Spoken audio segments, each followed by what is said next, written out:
Hi, I'm Aileen O'Donoghue. I'm a physics professor at St. Lawrence University. Been here quite a long time. My research is in astronomy, and so I study galaxies using radio telescopes. So I look at them in radio wavelengths where I see neutral hydrogen that does a little twitch about every 400 years. And those there's so much hydrogen that those little twitches add up, and we can actually see these galaxies with neutral hydrogen. So that's what I do, is look at those Okay. and study them and calculate all kinds of cool things about them. Yeah. And so you were just saying that that this eclipse, the totality, is a big deal. It is a big deal. And people are thinking, I've seen an eclipse, I've seen a solar eclipse. We're at 90%, we're at 98%, we're at 99.2. I'm just going to watch it in my backyard. But the thing is that totality is very, very different. It gets dark in the middle of the day. And it gets so dark, you can see stars and planets in the sky behind the sun. And so the difference between 99.9% of totality and totality is the difference between day and night. Even 0.1% of the sun's surface showing, it's so bright it's daytime. It's a little dimmer than a normal day, but it's a big deal. So if you can get to totality, get to totality. Don't, just sit 20 miles outside of totality and say it's good enough. It's really not. Yeah. So. And you mentioned something about a 360-degree sunset. Yes, when the shadow of the moon sweeps over us. So this shadow comes on the coast of Mexico and crosses across the North American continent, and it goes off the coast of New Brunswick, and then it crosses over Newfoundland. And the time it takes from the coast of Mexico to the coast of New Brunswick is an hour and a half. This thing is ripping across the country. And when it crosses over us, it's going about 2,500 miles an hour. And it's only 100 miles wide, 109 miles when it gets to us. And so out of the southwest, we'll see this darkness that will loom up like when you're watching the shadow of a cloud come at you. Only this is night. This night isn't just a little dimmer. This is night. And it's going to come up, and to the north and south, we'll see like sunset colors, because just off the edge of that darkness, it's daytime. And so like in sunset, it's daytime beyond the horizon, and so you get the reds and the blues and things like that. So we'll see that, and as it comes up, the whole sky will get dark. The sun will be blotted out. We'll be able to see the outer atmosphere of the sun, which is called the corona. We'll see planets. We'll see stars. And slowly it'll go over. So it takes, 3 minutes and 13 seconds here in Canton. And so then we'll be in this little cone of dark with daytime about 25 miles north and 75 miles south. And so initially the southwest will be completely dark, and behind to the east we'll still be able to see daytime to our east. And then as the shadow passes over, we'll see daytime showing up back in the southwest as it passes over. And, it's moving 2,500 miles an hour. It doesn't take long. And it changes second by second as the shadow comes over you. So one of the things I'm really encouraging people to do is to just experience it with all your senses. Don't fiddle with your phone. The Adirondack Sky Center and Observatory in Tupper Lake has invited a bunch of professional and semi-professional astronomical photographers. They're coming. They bring the equipment. They bring the experience. They bring the know-how. They've done this before. They've been to other eclipses. They are going to get fantastic photos. So you won't unless you have the experience and the equipment. So leave the phone alone and try to get the kids to not take pictures of it. Just experience it. It's only 3 minutes. And you were saying that's when you take your glasses off, right? Like, right, it's okay during to look. totality. There will, as you're getting closer and closer to totality, it's a thinner and thinner crescent of the sun.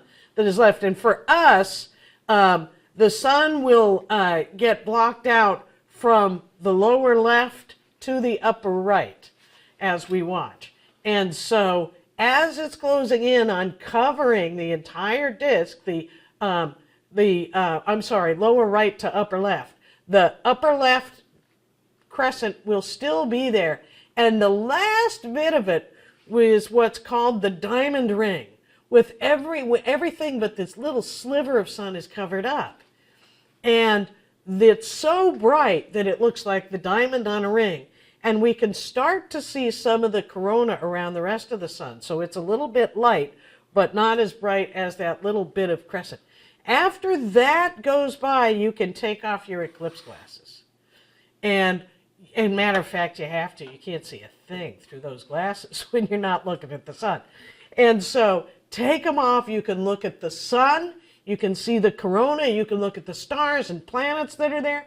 Look around at the sunset, 360 degrees. Look at the other people. Pay attention. What are the birds doing? What are the bugs doing? You know, are there any dogs with you? How are they responding? Are they curious? Are they upset? Are they barking? The animals notice that it's suddenly night in the middle of the day. You know, birds roost and other animals, they make noise. And so it's a big event. So enjoy it with all your senses, because it's only 3 minutes. Can you show me on this model that you have what's going to happen? Well, I can't really show you because I don't have a model of the sun. But what I have here is that people don't really have in their heads what the scale of the Earth and Moon is. So one of the things I do in my live talks is I take this model of the Earth, all right, and it's very detailed. We got Antarctica correct. So here is a model of the Earth, and then I have 2 models for the Moon. And I always ask, which is for this size Earth, is this the appropriate size of the Moon, or is this the appropriate size of the Moon? And people hem and haw, some say big, some say little, but in truth, it's the little one. It's 1/4 of the size of the Earth. And so you can fit 4 of these little balls across this big ball. And then we try to get out the distance. And the Moon is 30 Earth diameters away from the Earth. So the Earth here is 4 inches, the Moon is 1 inch, and so there 4 inches goes into a foot 3 times, so the Moon is 10 feet away. This little moon is 10 feet away from this Earth. I can't do that and stay in the view of the camera, but I can shrink it down to the yardstick eclipse. And you can get these from the Astronomical Society of the Pacific, and it's just a yardstick. It's a handy one that folds up, so I don't have to schlep yardsticks everywhere. But here is the inch. It's 1 inch, here is the Earth. It's 1 inch in diameter, and I have it at 3 inches. And then the Moon over here, 1/4 inch in diameter, it's at 33 inches. So they're 30 inches apart, 30 times the diameter of the Earth. And this is itty bitty. And its shadow, a shadow is of a world is a cone. And so the shadow of the Earth is a cone. If you've ever wondered what shape the night is, it's a cone, because night for us is a total eclipse of the sun by the Earth every day. And we don't even notice it, but that's what it is. And so this little cone of a shadow comes off the Moon, and by the time it hits the Earth, it's an itty bitty tiny pencil line. And so take, if you have a family globe, a 12-inch globe, a 10-inch globe, the shadow of the Moon is a pencil line, and we get to be under it. It's just such a spectacularly lucky thing for us. And it's just to have this shadow come over where we live and work. It's just amazing. And it doesn't happen very often. Where would the sun be in relation to all of that? The sun, so this is 30 inches, so the sun is 400 times farther. All right, so 4 times farther would be 120 inches, all right, And so multiply that by 100, and that's 12,000 inches away, right? Did I do the math? Yes. So, or 12, is it 1,200? 120 times 10 is 1,200. So yeah, it's 12,000 inches away. And so it's a lot. Yeah, I couldn't fit it in the building, Yeah. even on this scale. Right. That's So, amazing. Yes. What will the eclipse look like from space? It'll just look like the shadow of the moon on the Earth. And we have, actually, you can look up videos of this from 2017. Yeah. We know what it's looked like from space. It's like, oh, the shadow of the moon is crossing the Earth. It's not that big a deal. It's when you're under it. That's when it's a big deal. Yeah. When you get to see the part of the sun that's always there, this outer atmosphere of the sun, it's always there. But we can't ever see it because the disk of the sun is too bright. And even our satellites in orbit that look at the sun all the time, we're monitoring the sun 24/7. And they look at the sun, but they have to block the sun, just like we do if we try and look at it. And since they're sensitive instruments, they can't block just the sun. They have to block a little more than the sun to be safe. And so they don't see this corona the way that we're going to get to see it on April 8th. And it's very exciting. And the corona is actually the hottest part of the sun's atmosphere. It's at 1,000,000 degrees. It gets the material on the sun and all stars are nuclear explosions contained by gravity. And so it's trying to explode, but gravity is saying, no, you're going to hold together. And so all of these particles are flying off the sun all the time, and they're flying off at 1,000,000 miles an hour. And then they're interacting with magnetic fields, and this heats them to 1,000,000 degrees. So this filamentary atmosphere of the sun that we get to see, one person describes it as glowing cotton candy around the sun. And we don't know what it's going to look like until we see it. And so there's all kinds of things to discover. Yeah. So look at the sun. So as I head out on eclipse day, you said a higher elevation might be smart because then I could see the around me. Yes. But what else is in my little bag? Just the glasses? That's all I need? That's really all you need. Yeah. If you want, you can take binoculars. If you use them other than totality, you have to have the little lenses from the eclipse glasses, tape those on the end. You can't look at, you don't even aim your binoculars at the sun. You'll melt the innards. All right? Don't do that. So if you're going to use them during the partial phases, have them covered with the eclipse glasses, or you can buy it by the sheet, the eclipse stuff. Probably a little tight now, but you can use them during totality, and you can look at the planets, you can look at the corona, you can see if there are any prominences coming off the sun. These are these big looping bubbles of hot gas and magnetic fields that come off, and they'll be, yellow and red and all kinds of colors. So it's another cool thing to see. And so you can use them during totality. But other than that, no, your eyeballs are really the best thing. If you have a small telescope, you can look through that with a solar filter on the end, but your eyeballs. And look around. Look at all the other people you're with. Look at notice the air. Notice how the temperature changes. Notice what the breeze does. Does it stop? Does it start? Does it change? There's a lot of stuff to pay attention to. And just live those 3 minutes with all of you present. How long have you been looking forward to this? Since the 90s. I've been looking forward to it for over 20 years. And I was excited about the one in 2017, but when I found the one in 24 that came through here where I live and work, I was just beyond excited, and I've been beyond excited for a long time. And I did go to the Path of Totality in 2017. I went to Kansas, and I got clouded out. So I'm really hoping that here in the North Country, we're going to get a very clear, at least a very clear 3 minutes. The rest of the day I don't care about. But those 3 minutes of totality, I want to see the corona, I want to see the prominences, I want to see the diamond ring and Bailey's beads, Bailey's beads are little colorful and little bright bursts around the edge of the moon where the sun shines through valleys. Because the moon isn't a bowling ball, it's a world. And it has mountains and valleys, and the sun can shine through the valleys, and it makes these little beads of light. So I want to see those. I want to see the people around me responding. People scream. You can look online for videos about 2017. Yeah. People are screaming, people are crying, people are hugging each other. People have very emotional, strong emotional responses to this event, and often they can't articulate what the emotion was. Are you familiar at all with the historical people before the sciences were born?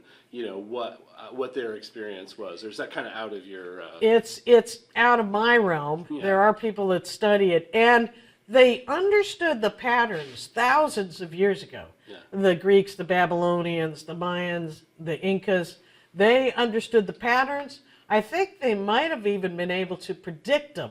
Some of those groups could. Yeah. But the last time we had totality in the North Country was actually on September 10th of 1569. And for that one, I don't know if in 1569 the understanding of the Incas and the Mayans had made it up here, if the Haudenosaunee understood eclipses and they knew what was going on, or if they were just, here's a September day and they're going out to do their planting and the sun goes out. It's got to be terrifying. And some people report feeling fear watching the eclipse, even though we know what it is. And I think part of that is that, up here we're humans, but back here we're lizards. And this poor lizard is like, sun's going out. And so it's terrifying. Here's a good one, I think. We're one planet amongst all of this solar system, right? Mm-hmm. So there are many other planets with famous moons. Yes. They must have eclipses, right? Yes, they do. Study them? We can see them all the time. On Jupiter has these 4 Galilean moons. They're fairly large moons. Yeah. Io, Europa, Ganymede, and Callisto. And in our photographs, we can see those shadows of the moons on the planets. So if there are any Jovians hanging out in the upper layer of clouds, they can experience a total eclipse of the sun. And we don't know if there are any people there enjoying that, but, they could, or critters there enjoying that. But they could. And I'm sure that happens on other worlds. Yeah. But here on Earth, we're just lucky that the moon is about 250,000 miles away. And the sun is 93 million miles away.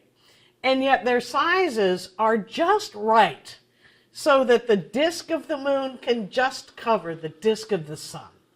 And that's extraordinary. And so it's luck that the moon actually is moving 3 centimeters farther away from the Earth every year because of the tidal interactions. And so actually solar eclipse, total eclipses are going to go away, and we're going to have more annual eclipses. This isn't going to happen for a few millennia, so don't. Right. Yes, so we're just lucky.